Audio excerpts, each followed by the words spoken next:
कल 11 नवंबर को दरभंगा टावर चौक पर अनशन पर बैठेंगे जनसुराज नेता और दरभंगा शहरी विधानसभा क्षेत्र से उम्मीदवार आर के मिश्रा। पूर्व डीजी आर के मिश्रा ने मीडिया से कहा, मेरी केवल राजनीतिक लड़ाई नहीं बल्कि मिथिला के आत्मसम्मान और बाहरी गुंडागर्दी के खिलाफ संघर्ष है।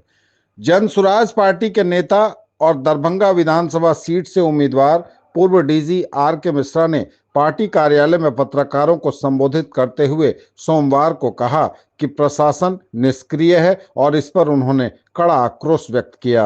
उन्होंने कहा कि लोकतंत्र के महापर्व के दौरान लोगों को अपने अधिकार का प्रयोग करने के दिन 6 नवंबर को भाजपा समर्थित असामाजिक तत्वों द्वारा हसन चौक पर उनके साथ बदसलूकी की गई। इस मामले में अब तक प्रशासन की ओर से कोई ठोस कार्रवाई नहीं की गई है।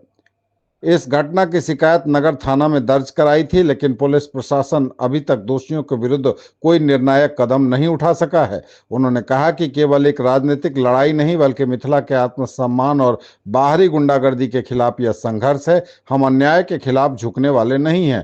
प्रशासन की निष्क्रियता के विरोध में कल 11 नवंबर से दरभंगा टावर चौक स्थित गांधी मूर्ति के पास अनशन करेंगे। उन्होंने सभी जनसुराज कार्यकर्ताओं और दरभंगा के नागरिकों से इस लोकतांत्रिक आंदोलन में शामिल होने की भी अपील की है।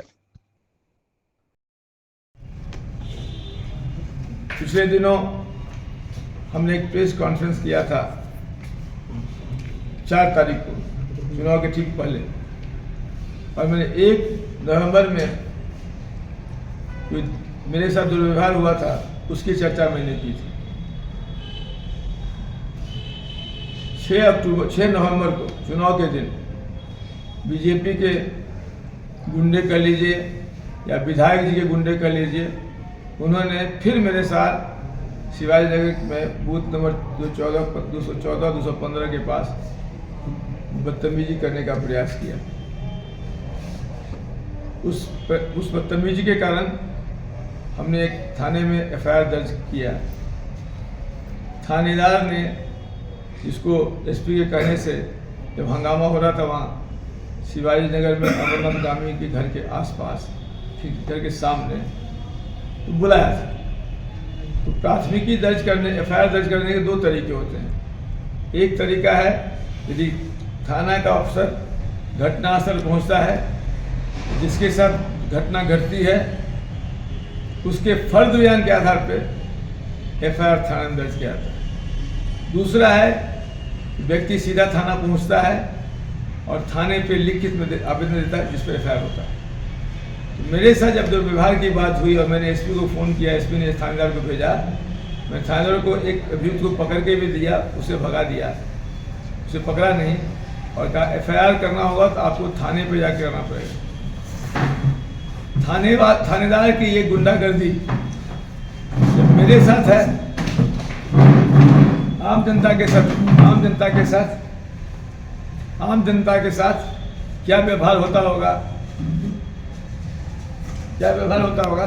उसकी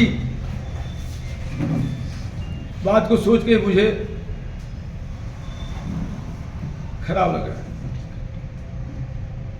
उसके ऊपर भी खराब ये लग रहा है, जब इसकी सूचना मैंने थानेदार के दुर्व्यवहार की प्राथमिक दर्ज नहीं करने की डीएम को दिया, एसपी को दिया, ऑब्जर्वर को दिया, चुनाव आयोग को दिया, आज 4 दिन हो चुका है, अभी तक कोई कार्रवाई इन लोगों में से किसी ने नहीं किया है। कल मुझे बहुत तकलीफ हुआ, तो कल मैंने एसपी को फिर से फ़ोन किया। उसने कहा मैंने जांच दे दिया यातायात के डीएसपी साहब को। प्रकाश कुमार यातायात के डीएसपी है, जिनको इन्होंने थाना प्रभारी के बिल्कुल खुला जो उन्होंने अपने कर्तव्यहीनता का परिचय दिया। प्राथमिकी नहीं लेना सबसे बड़ा गुनाह है थाना प्रभारी का। उसके लिए जांच क्या जरूरत है, नहीं लिया, हमको थाना में 4 घंटा बैठना पड़ा, तब मैंने प्राथमिकी दर्ज कराई। ये तो साबित है, इसमें एसपी को जांच क्या करानी, सीधा थाना प्रभारी का निलंबन होना चाहिए। ये है वर्तमान सरकार की व्यवस्था, केवल टालना। तो मैंने कहा प्रकाश कुमार को मैंने फ़ोन किया, भाई आप जांच पदाधिकारी, मेरा बयान तो लोगे ना, अभी तो मेरा बयान नहीं लिया तो जांच क्या कर रहे हो। तो वो कल आए शाम में इसी जगह 4 बजे आए और कल मेरा बयान लिया। मैंने उन्हें कहा कि आप बयान नहीं ले रहे हैं, गवाहों को भी बुला दिया था, गवाहों का भी बयान लिया। बोले आप जाके ही जल्दी रिपोर्ट दीजिए ताकि आपके एसपी साहब आपके रिपोर्ट के इंतजार में हैं, कार्रवाई करेंगे। दुर्भाग्य है कि डीएसपी साहब प्रकाश कुमार जी ने अभी तक अपना जांच रिपोर्ट समर्पित नहीं किया। ये कहा जाता है प्रशासन में शिथिलता, निष्क्रियता, निकम्मापनी और कोई पूछने वाला नहीं। तो इसके बाद हमने कल चुनाव आयोग को, मुख्य चुनाव आयोग दिल्ली और चुनाव सीईओ बिहार पटना को एक लिख के दिया, जिसमें मैंने आरोप लगाया है कि थानेदार को बचाने में डीएम भी लगे हुए हैं, एसपी भी लगे हुए हैं, ऑब्जर्वर भी लगे हुए हैं, आरओ भी लगे हुए हैं। तो जब थाना प्रभारी के निष्क्रियता पर इतने लोग उसको बचाने में लगे हुए हैं, क्यों?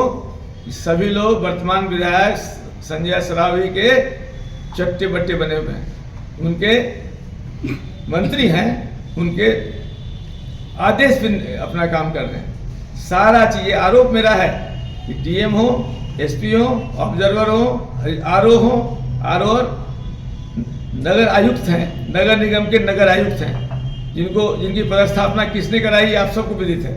जो क्या करते किसके कहने पे चलते सबको पता है। तो विधायक जी ने न सिर्फ बीजेपी गुंडों की फौज बना रखी है, बल्कि पदाधिकारियों को भी अपने पाले में रखा है, अपना पालतू बना के रखा है।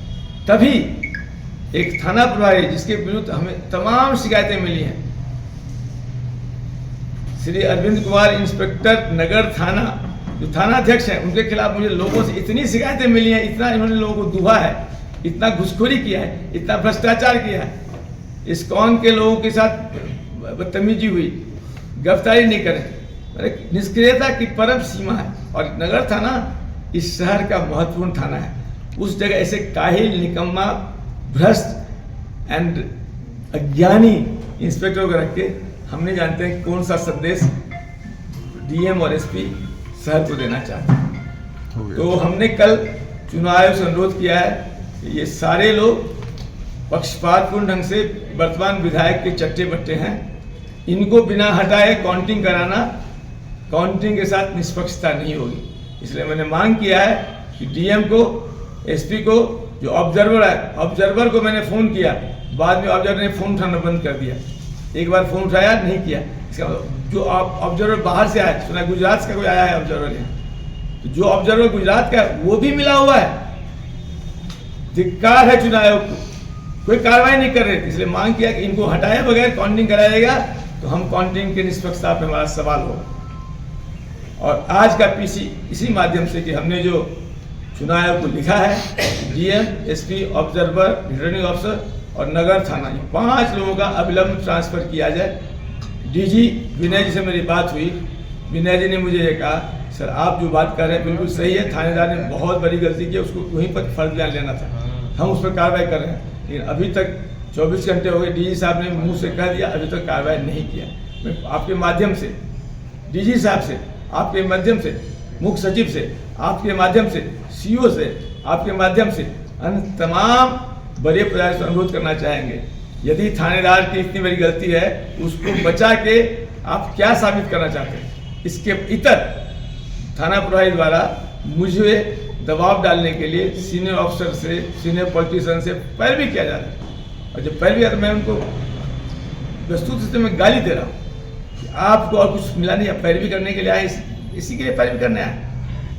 वो हमसे उखड़ भी गए, हम नेता हैं, बड़े नेता, बोले आप बड़े नेता काम छोटा कर रहे हैं, आप एक ऐसे निकम्मे थाना प्रभारी की पैरवी कर रहे हैं।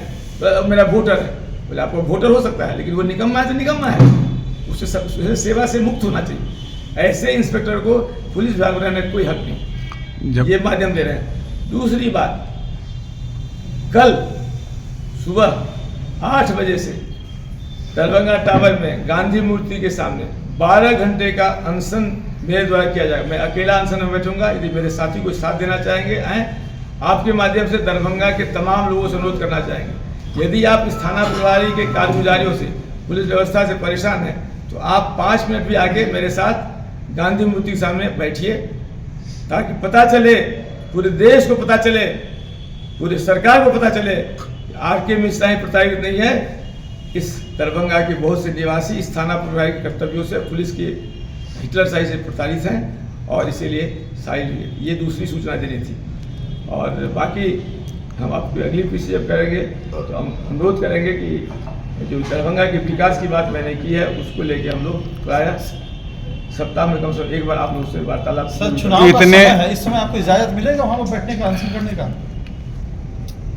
सच कहना यदि बगावत है समझो हम भी बागी हैं। मैं जाऊंगा, गांधी जी के मूर्ति में अकेला बैठना ये गुनाह है क्या? इतने अकेला बैठना गुनाह है क्या? नहीं, आप अनशन की बात कर रहे हैं। हाँ, मैं घोषणा कर रहा हूँ ना, मैं अकेला जाके यदि गांधी जी के प्रतिमा के नीचे बैठूंगा ये गुनाह है, ये अपराध है।